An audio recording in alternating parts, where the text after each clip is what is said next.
반갑습니다. 온라인 성서대학에 오신 여러분들을 환영합니다. 평안하셨습니까? 저희가 이제 성막 성소를 공부하는 13번째 시간이 되었습니다. 죄를 지은 그러한 이 죄인이 자기의 죄를 느끼고 그가 성막 성소를 향해서 다가가는 모습부터 우리가 시작해서 이제 성소뜰의 경험과 또 성소에서의 경험을 마친 그러한 백성들이 다시 이제 이 지성소로 들어가는 모습을 지난 시간에 우리가 공부해 봤습니다. 그래서 이제 이 제사장들이 이 지성소 안으로 들어갈 때는 그 휘장을 통과하고 들어가야 된다는 것들을 우리가 배웠는데, 특별히 그 휘장은 청색과 자색과 또 이 홍색으로 또 가는 배실로 공고하게 껴온 그러한 이 휘장이었지만은 거기에 금실을 덧대고 거기에다 천사의 모형들을 그렇게 이 새긴 그러한 이 휘장을, 상당한 두께의 휘장을 열고 우리가 지성소 안으로 들어가는 것들을 지난 시간에 공부를 해봤습니다. 지성소 안에 들어가 보면은 이 지성소 안에는 이 법궤가 있었는데, 특별히 언약궤라고도 하는 그러한 이 법궤 속에 하나님께서 직접 모세에게 시내산에서 준 그러한 이 두 돌비 10계명이 그 안에 들어 있었고, 또 아론의 쌍난 지팡이와 또 만나를 담은 금 항아리가 그 속에 들어 있었던 것들을 우리가 공부해 봤습니다. 그런데 우리가 지난 시간에 공부해 봤지만은 이 법궤의 크기는 그렇게 크지 않은 것을 우리가 알 수 있었습니다. 가로와 세로의, 특별히 가로와 세로라고 우리가 표현하는 게 좋을 것 같은데 2.5규빗, 2규빗 반과 1규빗 반이니까 1m 25cm 정도 되는 것과 75cm, 정확한 숫자는 아닌 걸 여러분들이 아실 것입니다. 우리가 반으로 그냥 이해하기 쉽게 그렇게 약속을 드렸는데 그 숫자보다 조금 적겠지만은 1m 25cm와 75cm 정도 되는 가로와 세로의 그러한 이 크기였고, 그리고 높이도 1규빗 반이기 때문에 75cm 정도 되는 그러한 이 높이의 이 궤를 조각목으로 짜고, 그리고 안과 밖을 다 금으로 싸라고 한 그러한 이 법궤에 대해서 우리가 공부를 했던 것들을 여러분들이 기억을 하실 것입니다. 오늘은 이 법궤 덮개인 그러한 이 시온좌에 관해서, 우리가 시온소에 관해서 공부를 그렇게 한번 해보면 좋겠다 그런 생각을 합니다. 그래서 특별히 이 지성소는 우리 소위 신학적으로 얘기하면은 이 지성소는 우리가 인친을 경험을 하는 곳이다 그렇게 얘기할 수가 있을 것 같습니다. 인친다, 하나님의 인을 받는다 하는 것들이 성경에 참 많은 곳에서 그렇게 나오고 우리가 관심을 가지는데, 제가 가장 쉽게 여러분들에게 인친다는 것을 설명할 수 있을 것 같으면은 인을 친다, 인을 받는다 하는 것은 과연 인 받는 게 무엇일까? 어떤 사람들이 주장하는 것처럼 팔에 이렇게 베리칩을 박는 것인가, 아니면 666 한 도장을 받는 것인가, 뭐 어떤 것인가, 이렇게 많은 분들이 이 설왕설래하는 것들을 우리가 신앙생활을 하면은 볼 수가 있는데, 인치는 경험이라는 것은 하나님의 그 백성이라는 표를 받는다는 거예요. 하나님의 백성이라는 이 하나님의 온전한 백성이라는 표를 받는 것은 우리가 하나님의 율법을 거룩하게 지킨다는 그 모습과, 그 다음에 하나님의 성품인 아름다운 그 성품을 우리 속에 꼴 짓는다는 것을 그렇게 나타내는 사람들에게 이 사람은 나의 백성이다 하고 이렇게 씨를, 이렇게 도장을 찍는다는 그러한 얘기인 것입니다. 그래서 지성소에 들어간다 하는 것은 이제 성소뜰의 경험, 성소뜰에서 우리가 죄를 회개하고 죄를 고백하고 이제 다시는 죄와 상관없는 자로 내가 이 땅에서 살아가겠습니다 하는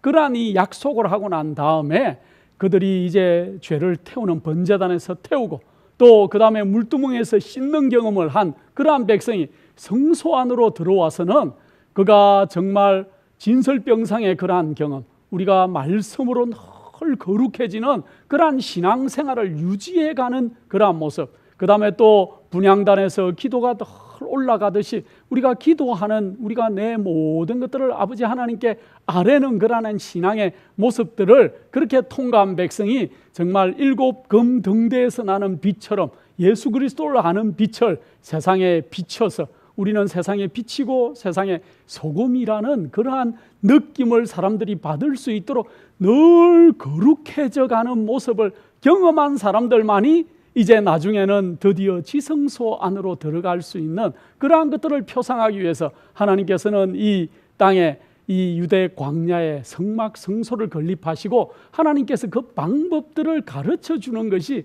우리가 성소를 배우는 그러한 목적인 것 같습니다. 그런데 이 법궤 시온자 속에 이 시온소 이 법궤의 덮개였던 이러한 이 시온소 위에는 어떤 모습을 하고 있었는지 우리가 먼저 한번 공부해 볼 필요가 있습니다. 이 시온좌라고 하는 하나님께서 은혜를 베푸는 그러한 장소라는 뜻으로 우리가 시온자라고 하는데 이 속죄소라고도 그렇게 얘기를 하지요. 이곳의 이 모습은 두 그룹 천사를 그곳에 이렇게 금으로 조각해 놓은 것들을 우리가 볼 수 있습니다. 자, 우리가 성경에 많은 그러한 이 성전의 기명들 속에 특별히 7 금등대는 정금 1 달란트를 가지고 어떻게 하라 그랬죠? 그걸 이어 붙이는 것이 아니고 정금 1 달란트를 두드려서 그렇게 7 금촛대를 이렇게 만들어라 하는 것들을 우리가 공부할 수 있었는데 이 두 그룹 천사도 마찬가지로 하나님께서 이 정금을 이렇게 두드려서 그렇게 두 천사를 그렇게 만들어라.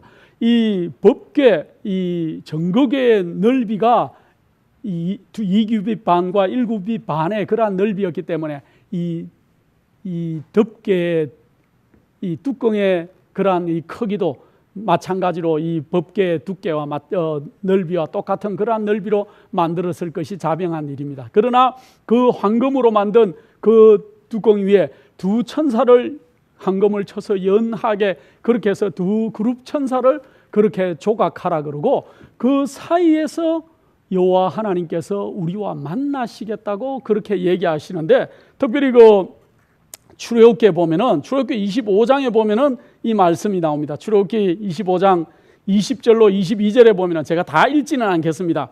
속죄소 위 곧 정거궤 위에 있는 두 그룹 사이에서 내가 이스라엘 자손을 위하여 내게 명할 모든 일을 내게 이르리라 그렇게 얘기하고 있습니다. 그래서 이 속죄소 위에 있는 두 그룹 천사 사이에서 하나님께서 그 영광으로 우리에게 임하는데 그래서 우리는 이것을 쉐키나의 영광이다 그렇게 얘기를 많이 하죠. 우리가 히브리 말을 잘 모르기 때문에 이 쉐키나가 무슨 뜻인가 잘 알 수는 없지만 찾아보니까 이거는 임재라는 그런 하나님의 임재를 뜻하는 그러한 단어가 이 쉐키나입니다. 그래서 우리는 특별히 이 속죄소 위에 있는 두 천사 사이에 있는 그러한 이 영광의 빛을 우리가 쉐키나의 영광이다, 영광의 빛이다 그렇게 하나님의 영광의 빛이 그곳에 머물러 있었던 것들을 우리가 알 수 있습니다. 그런데 하나님께서 그곳에서 우리에게 지시할 모든 것들을 가르치시고 지시하시겠다 그렇게 얘기하는 것들을 볼 수 있습니다. 여러분들 한번 지성소를 한번 상상해 보시기 바랍니다. 제가 지난 시간에도 잠깐 언급했지만은 참 지성소와는 화려하고 엄숙하고 거룩한 장소였던 것 같습니다. 저희가 성경은 다 묘사하지 않지만은 여러분들이 이렇게 자세하게 상상의 나래를 펴서 그 지성소 안으로 한번 들어가 보시기 바랍니다. 휘장을 열고 지성소 안에 들어가면은 그 법궤가 있을 것이고 법궤 위에 이 시온소가 있어서 두 천사가 그룹 천사가 마주보고 얼굴을 연하여 마주보고 있는 날개를 펴고 마주보고 있는 그러한 모습을 여러분들이 상상하실 수 있을 것인데 그 모든 것들이 이 황금으로 만들어졌죠. 그러나 또 이 성소의 벽을 뭘로 만들었다 그랬습니까? 시띠나무, 조각나무로 벽을 만들었지만 그 벽도 모두 다 황금으로 싼 그러한 벽면을 그렇게 3면에 둘렀다는 것. 휘장 들어가는 그 면 빼고 나머지 면들에 그렇게 황금으로 벽이 쳐져 있었다는 것들을 여러분들이 알 수 있을 것인데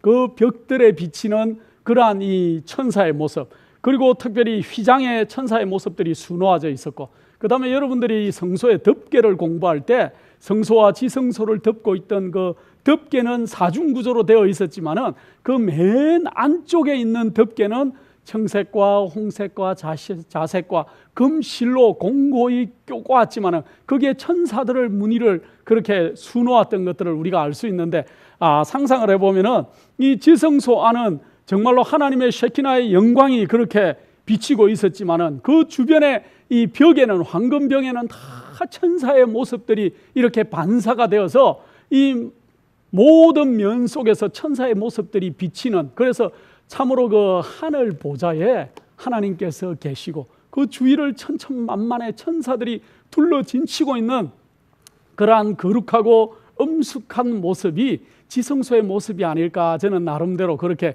생각을 해봅니다. 그런데 하나님께서 왜 그러면은 이 법궤, 정극의 뚜껑을 천사들로 그렇게 조각을 하라고 그렇게 하셨을까, 그 생각을 잠깐 해봤습니다. 하나님의 보좌는 헐 천사들에 둘러싸여 있었던 것들을 여러분들이 성경 가운데 잘 기억하실 것입니다. 특별히 에스겔 10장에 보면은 그 네 생물과 그룹 천사들에 대해서 에스겔이 본바들을 이렇게 적고 있는 걸, 여러분들 제가 시간이 없기 때문에 에스겔서를 다 읽거나 하지는 않겠지만은 그곳에 보면은 그가 만난 이 그러한 그룹들에 대해서 그렇게 적고 있는 것들을 볼 수 있는데, 참 여러 가지 신기한 묘사들을 하는 것들을 볼 수 있습니다. 그 천사들의 발에 바퀴가 달려 있었고, 또 눈들이 사방에 있어서 다 볼 수 있었고, 그들의 날개가 4개가 있었다는 그러한 것들을 쭉 읽으면 알 수 있고, 나중에 그발 강가에서 에스겔이 다시 만났을 때 그들이 전에 본 그러한 그룹들이었다는 것들을 그렇게 기술하는 것을 우리가 에스겔서에서 공부를 할 수 있는데, 성경에 보면은 천사의 모습들이 한 2종류가 나오는 것들 여러분들 기억하실 것입니다. 천사가 그룹 천사가 나오고 스랍 천사가 나오는 것들을 볼 수 있고, 어떤 천사는 날개가 4이라는 천사들이 나오고, 또 어떤 천사들은 날개가 6이라는 그러한 모습들의 천사들이 나옵니다. 물론 신비에 속한 그러한 얘기들이지만은, 우리가 그래서 저는 하늘에 꼭 가봤으면 좋겠다. 왜냐하면 하늘에 가면 우리가 이해하거나 우리의 지식이 더 늘어날 것이라는 것에 대해서 참 저는 흥미를 가지고 감사하는 일 중에 하나인데, 하늘에 가면 우리가 천사들을 더 자세하게 그렇게 공부하게 될 것이고 눈으로 직접 볼 것입니다. 그래서 이 하나님께서 그런데 특별히 이 네 생물에 관해서 그렇게 기록한 것들을 우리가 볼 수 있는데, 이 계시록 4장과 5장에 보면은 특별히 네 생물에 관한 기록들이 좀 나오는 것들을 볼 수 있습니다. 특별히 계시록 5장 8절과 9절에 보면은, 제가 잠깐 읽으면은, 책을 취하심에 네 생물과 24장로들이 어린 양 앞에 엎드려 각각 금은고와 향이 가득한 금 대접을 가져오니 이 향은 성도들의 기도들이라. 9절, 새 노래를 노래하여 가로되 책을 가지시고 그 임봉을 떼기에 합당하시도다. 일찍 죽임을 당하사 각 족속과 방과 백성과 나라들 가운데 사람들을 피로 사서 하나님께 드리시고 하는 그러한 대목들이 나오는 것들을 볼 수 있는데, 여기에서 우리는 어렴풋하게 이 네 생물의 그 존재에 대해서 우리가 한번 생각해 볼 그러한 힌트를 좀 얻는 게 아닌가, 그런 생각을 합니다. 성경에 보면 여러 곳에 네 생물의 얼굴이, 한 면은 사람의 얼굴이었고, 하나는 사자의 얼굴과 하나는 소의 얼굴과 독수리의 얼굴이었다, 그런 이 것들을 적고 있는 걸 볼 수 있는데, 아마 이러한 것들은 우리 하나님의 그 품성의 다양한 면들을 상징적으로 여러분 우리들에게 설명하기 위해서 그렇게 적고 있는 모습이 아닌가, 그런 생각을 합니다. 그리고 이스라엘 백성들의 그 진을 칠 때 이 세 지파씩 내면으로 사면으로 그렇게 진을 쳤는데, 각 지파의 진의 기들도 꼭 이와 같은 그러한 형상으로 이 각 지파의 기들을 그렇게 세워놨던 것들도 우리가 볼 수가 있고, 그래서 사실은 이러한 것들도 우리가 하늘에 가야 더 자세히 알 수 있겠지만은, 그러나 나중에 하나님의 보좌 우편에 네 생물들이 앉았는데, 아마 이들은 사람들 가운데서 뽑혀서 올라간 그러한 자들이 아닐까, 나중에 우리가 하늘에 가서 한번 확인해 봐야 될 그러한 성질이 있을 것 같습니다. 그러면은 왜 하나님께서 이 그룹들을 얘기하면서 또 내 생물에 관한 그러한 그 얘기들을 이렇게 계시록에도 자주 언급하고 적고 있는가, 이렇게 볼 때 하늘 보좌 주위에는 보면은 네 생물들이 먼저 화답하고 24장로들이 그렇게 화답하는 모습이 나오고, 그리고 14만 4천인이 모여서 그들이 큰 소리로 화답하는 모습들을 계시록 7장에 그렇게 적고 있습니다.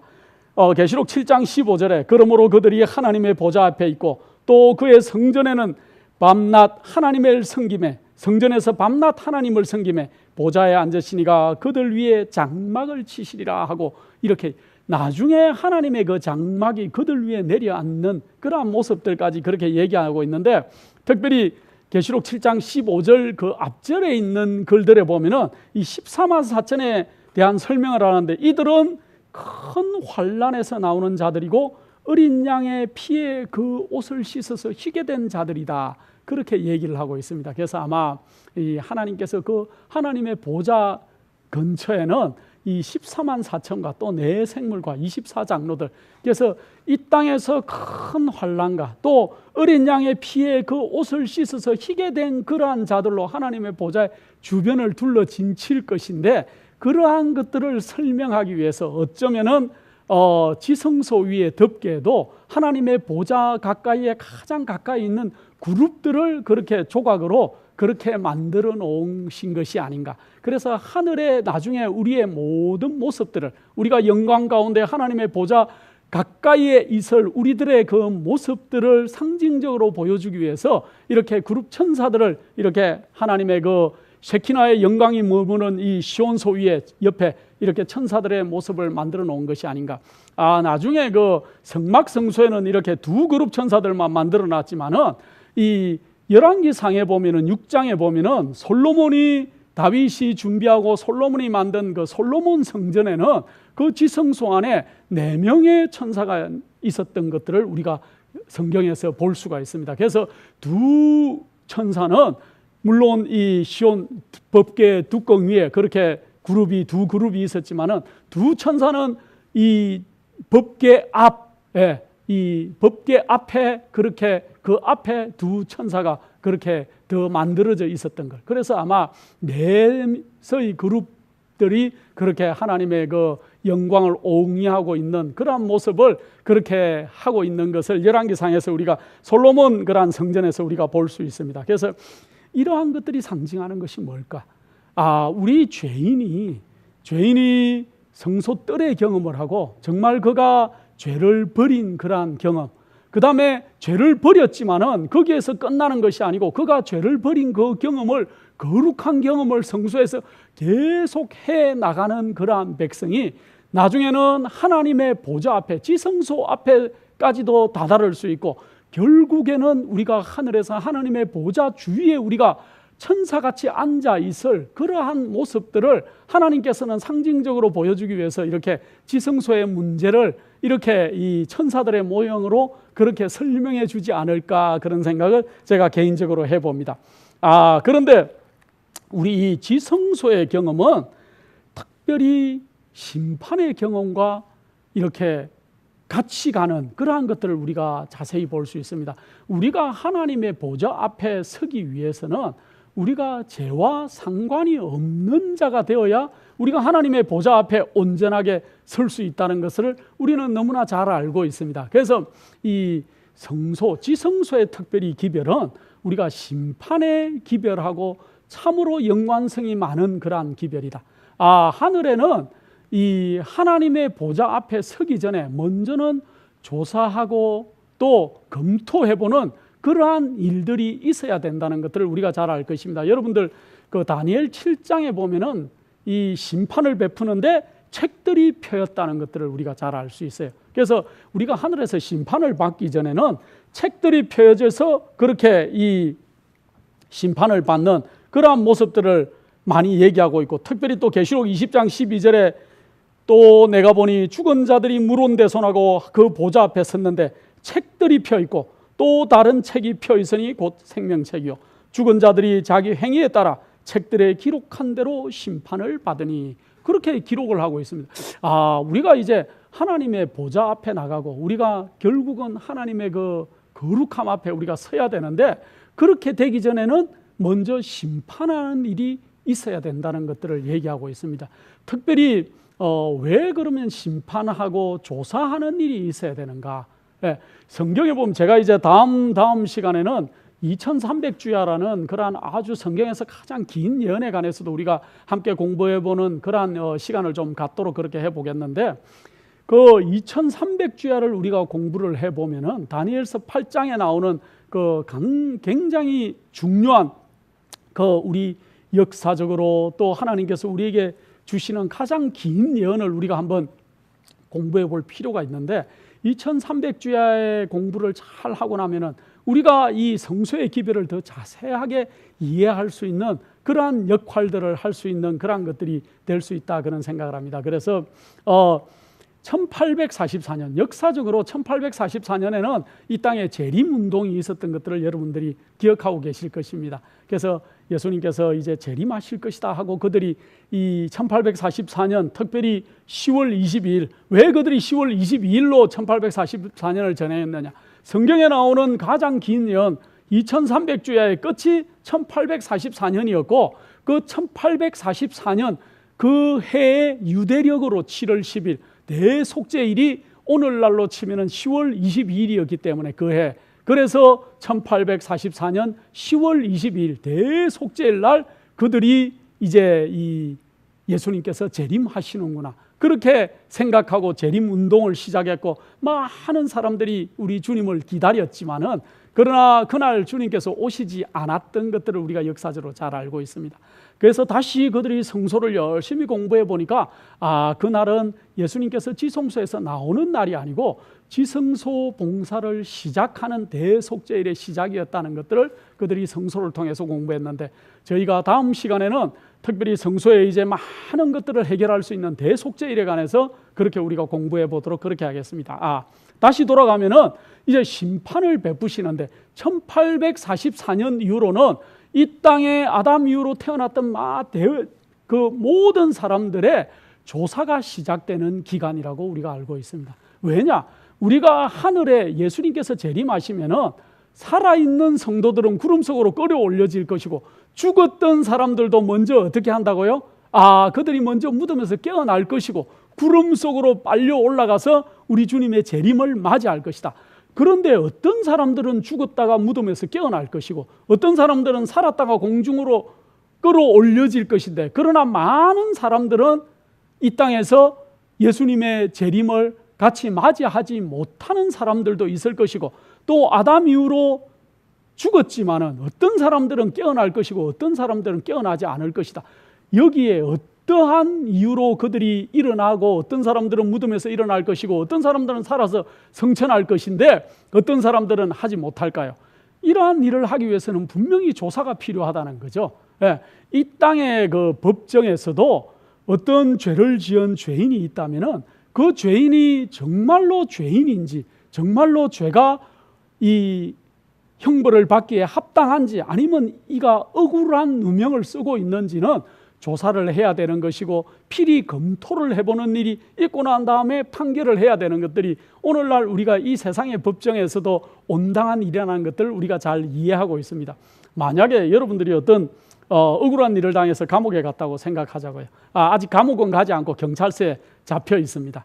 이제 재판 날짜가 다가와요. 그런데 재판 날짜가 있는데 미국에는 요즘도 순회법정이라는 것들이 요즘도 있습니다. 제가 사는 동네에서 좀 떨어진 시골 마을에도 이 순회법정이 있어서 제가 그 드라이브 라이센스 운전을 하다가 티켓을 끊겨가지고 억울한 일을 당해서 제가 이제 이 법정에 억울합니다. 법정에 가서 제가 한번 그 잘못됐다고 얘기를 하기 위해서 가고 싶은 마음이 있었는데 전화를 걸었더니만 그곳에는 판사가 없기 때문에 순회 판사가 오는데 한 달 후에 이렇게 시간이 있으니까 그때 어느 날 와라 하는 그런 통보를 제가 받은 적도 있습니다. 그런데 순회법정이 있어요. 순회법정이 있는데 한 100명의 그런 억울한 사람들이나 뭐 죄를 지은 사람이다 다 앉아 있다고 생각하십시다. 그런데 이 순회 판사가 왔는데 와가지고 내가 다음 마을로 또 빨리 가야 되니까 바쁘니까 여러분들은 지금 저 100명이 다 뭐 억울한 사람도 있고 안 억울한 사람도 있지만 얼굴에 생김새가 당신을 이러니까 당신은 뭐 5년, 당신은 티켓이 많네요.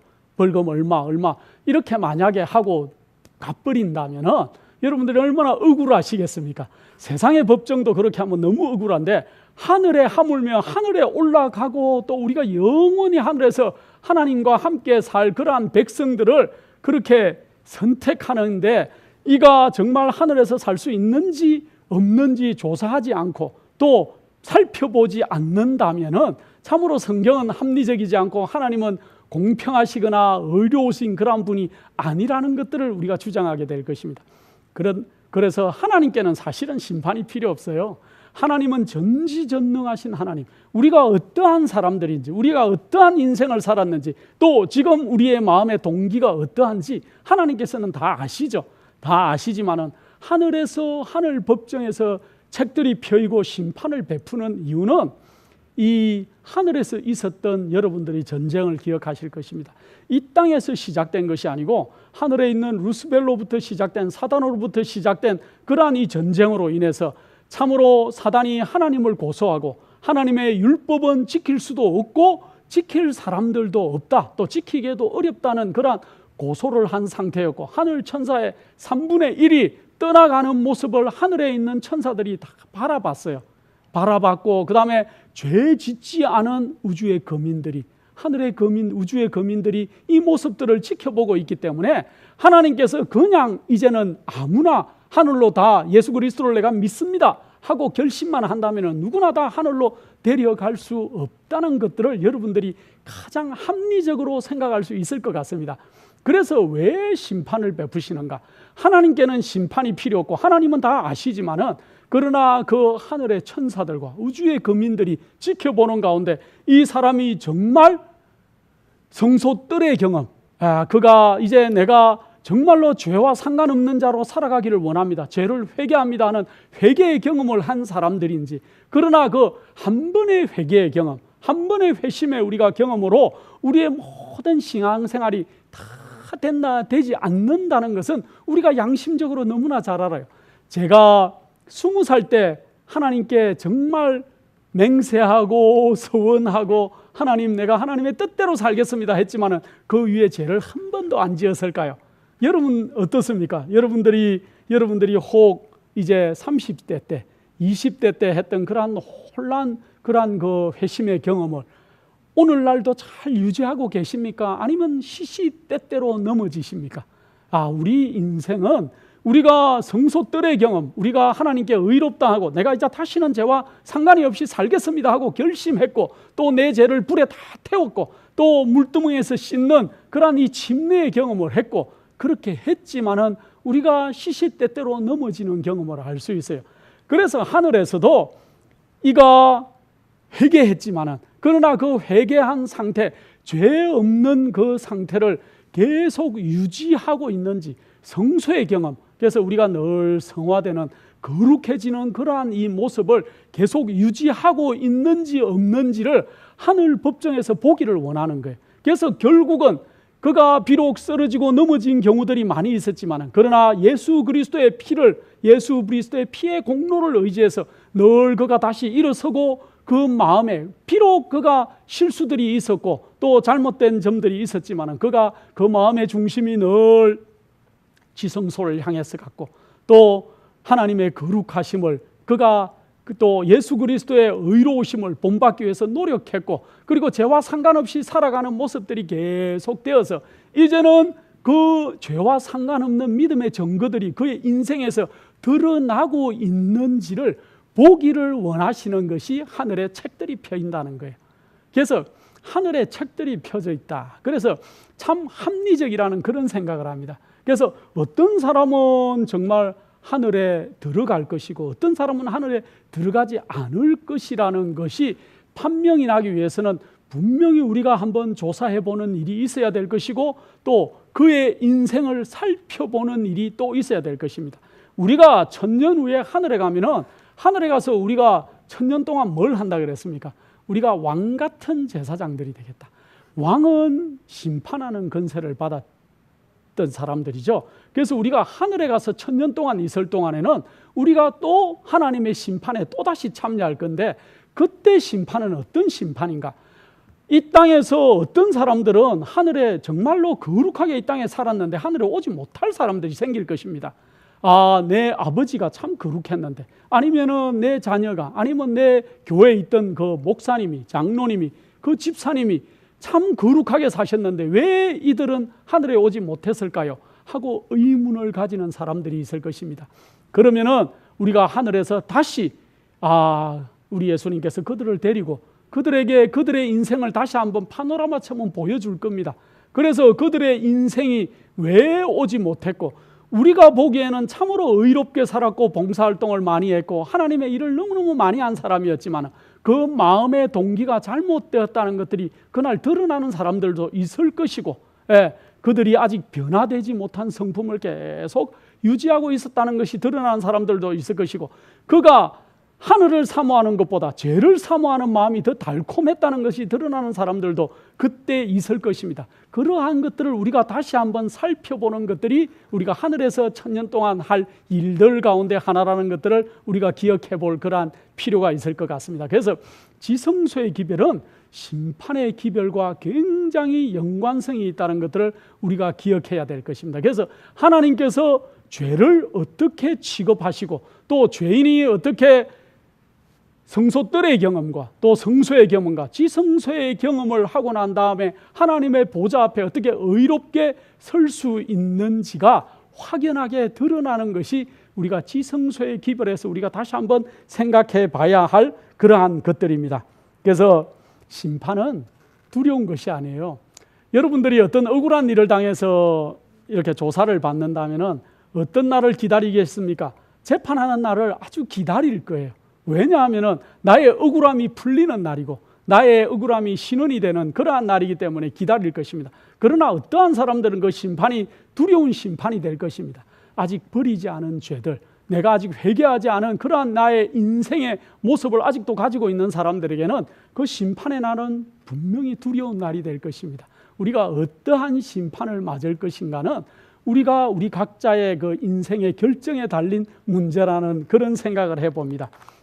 우리 주님께서는 우리가 잠깐 전에 얘기했지만 하나님께서 이 그룹 천사들을 이 지성소 이 안에 법궤의 뚜껑에 이 그룹 천사들을 이 만들어 놓으신 그 뜻, 너희가 이제 정말로 죄와 상관없는 자로 이 땅에 서다가 나의 율법을 옹호하다가 나의 마지막 정인이 되었다가 하늘에서 나와 함께 내 보좌 주변에서 같이 지내자는 그 놀라운 뜻이 담겨 있는 것이 이 두 그룹 천사에 달려 있는 뜻이 아닌가 저는 개인적으로 그런 생각을 해봅니다. 그래서 이 땅에서 여러분들 이제는 지금은 세상에 되어지는 모습들이 우리 주님의 오실 날이 심히 임박한 때에 우리가 살고 있는 걸 느끼실 겁니다. 우리가 죄와 상관없는 자, 나의 인생을 변화시킬 그런 우리 주님을 따라가고자 하는 열망으로 가르쳐 하시는 여러분들 되시기 바랍니다.